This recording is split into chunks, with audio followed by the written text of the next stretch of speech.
की ये स्वार्थ की परमार्थ की सारथी जिसके बने श्री कृष्ण भारत पार्थ की।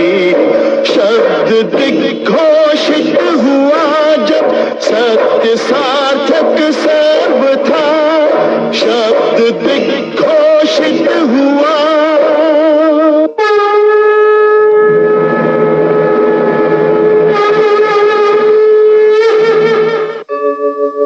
यदा यदा हि धर्मस्य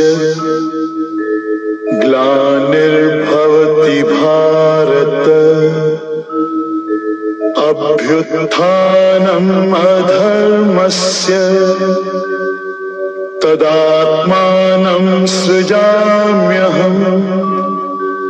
परित्राणाय साधूनां विनाशाय च दुष्कृतां, धर्म संस्थापनार्थाय संभवामि युगे युगे।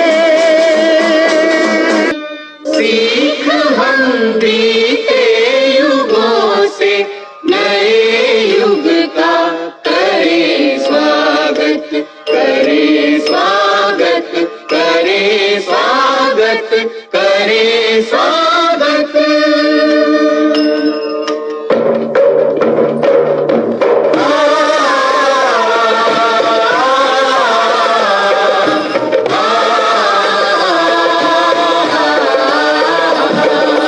भारत की है